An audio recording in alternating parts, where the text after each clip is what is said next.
નમસ્કાર મિત્રો, દેશ અને દુનિયાના સુપરફાસ્ટ સમાચારમાં તમારું સ્વાગત છે। સૌથી મોટા સમાચાર સામે આવી રહ્યા છે પીએનબી બેંકના। પોરબંદર પીએનબી બેંકને ધમકીભર્યો પત્ર મળ્યો। પંજાબ નેશનલ બેંકને મળેલા એક પત્રમાં રાજકીય નેતાઓ માટે બીભત્સ અને ધમકીભર્યું લખાણ લખાતા પોલીસ હવે દોડતી થઈ ગઈ છે। અન્ય મહત્વના સમાચારની વાત કરીએ તો જૂનાગઢ સક્કરબાગ ઝૂમાં વાઘની પજવણી। સક્કરબાગ ઝૂમાં વાઘને હેરાન અને પરેશાન કરીને સોશિયલ મીડિયા પર વિડીયો વાયરલ કરનાર 2 શખ્સોની ધરપકડ કરવામાં આવી છે। અન્ય મહત્વના સમાચારની વાત કરીએ તો હળવદની શાળામાં વિદ્યાર્થીઓને ઢોર માર મારવામાં આવ્યો। મોરબીના હળવદમાં ધોરણ 9ના 30 વિદ્યાર્થીઓને અંગ્રેજીના સ્પેલિંગ ન આવડતા બદલ શિક્ષકે બેરહેમીથી માર માર્યો હોવાની ફરિયાદ દાખલ કરવામાં આવી છે। અન્ય મહત્વના સમાચારની વાત કરીએ તો મોરબીમાં ખેડૂત આંદોલનકારીઓ પર એજન્સીઓના દરોડા।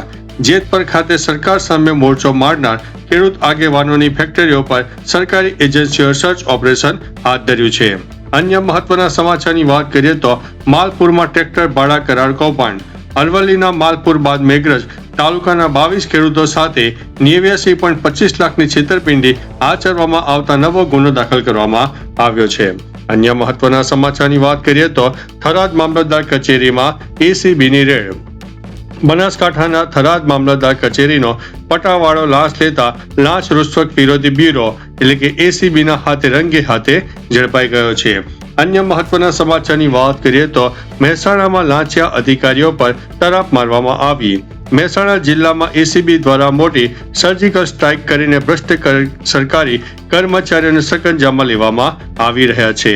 અન્ય મહત્વના સમાચારની વાત કરીએ તો પંચમહાલમાં યુવકોને ઝાડ સાથે બાંધીને માર મારવામાં આવ્યો। 2 સહેલીઓ સાથે ભાગી જવાના આરોપ હેઠળ 2 યુવકોને ઝાડ સાથે બાંધીને માર મારવાના કેસમાં 10 શખ્સોની ધરપકડ કરવામાં આવી છે। અન્ય મહત્વના સમાચારની વાત કરીએ તો સિદ્ધપુરમાંથી 5 શંકાસ્પદોની અટકાયત। રથયાત્રા પૂર્વે ગુજરાત એટીએસ દ્વારા સિદ્ધપુરમાંથી 5 શંકાસ્પદ વ્યક્તિઓની અટકાયત કરીને તેમના જૈશ-એ મોહમ્મદ સાથેના કનેક્શન અંગે પૂછપરછ શરૂ કરવામાં આવી છે। અન્ય મહત્વના સમાચારની વાત કરીએ તો ગુજરાતમાં ચાંદીપુરા વાયરસનો આતંક। 3 બાળકોના મોત થયા છે। ચોમાસાની શરૂઆત સાથે જ રાજ્યમાં જીવલેણ ચાંદીપુરા વાયરસ ફરીથી સક્રિય થઈ ગયો છે। આરોગ્ય વિભાગના જણાવ્યા અનુસાર પંચમહાલ, સાબરકાંઠા અને અરવલ્લી સહિતના વિસ્તારોમાં અત્યાર સુધીમાં 7 કન્ફર્મ કેસ નોંધાયા છે, જેમાંથી 3 માસૂમ બાળકોના મૃત્યુ થયા છે। અન્ય મહત્વના સમાચારની વાત કરીએ તો અમદાવાદ રથયાત્રાને લઈને સુરક્ષાનું ફાઇનલ રિહર્સલ કરવામાં આવ્યું। 149મી અષાઢી બીજની રથયાત્રાને હવે ગણતરીના દિવસો બાકી છે, ત્યારે પોલીસ તંત્ર સંપૂર્ણ સજ્જ બની ગયું છે। જગન્નાથ મંદિરથી લઈને સરસપુર સુધીના સમગ્ર રૂટ પર પોલીસના ઉચ્ચ અધિકારીઓની હાજરીમાં સુરક્ષા વ્યવસ્થાનું ફાઇનલ રિહર્સલ યોજવામાં આવ્યું છે। અન્ય મહત્વના સમાચારની વાત કરીએ તો મોરબીના જેતપરમાં ખેડૂત આંદોલન પાર્ટ 3ના એંધાર દેખાઈ રહ્યા છે। મોરબીના જેતપર અને આસપાસના પંથકમાં ખેડૂતોએ પોતાની વિવિધ પડતર માંગણીઓને લઈને આંદોલનનું રણસીંગું ફૂંક્યું છે।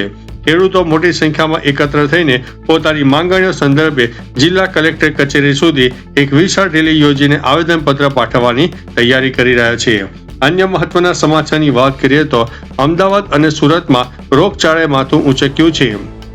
ચોમાસાના પ્રારંભિક વરસાદ બાદ રાજ્યના મોટા શહેરોમાં બીમારીના કેસો વધ્યા। અમદાવાદમાં દૂષિત પાણીના કારણે પાણીજન્ય રોગચાળાના કેસોમાં ચિંતાજનક વધારો નોંધાયો, જેના લીધે હોસ્પિટલ ઉભરાઈ રહી છે। બીજી તરફ સુરતના નીચાણવાળા ખાડી વિસ્તારોમાં પૂરના પાણી ઓસર્યા બાદ ચામડીના રોગો અને અન્ય મચ્છરજન્ય બીમારીઓ ફેલાવાનો ભય તોડાઈ રહ્યો છે। અન્ય મહત્વના સમાચારની વાત કરીએ તો ગુજરાતમાં અત્યારે કોઈ મોટી વરસાદની આગાહી નથી। લેટેસ્ટ આગાહી માટે આપણી ન્યૂઝ ચેનલને જોતા રહેજો। તો ચાલો મિત્રો, ફરીથી દેશ અને દુનિયાના સુપરફાસ્ટ સમાચાર લઈને મળતા રહીશો। ત્યાં સુધી અમને રજા આપશો। નમસ્તે।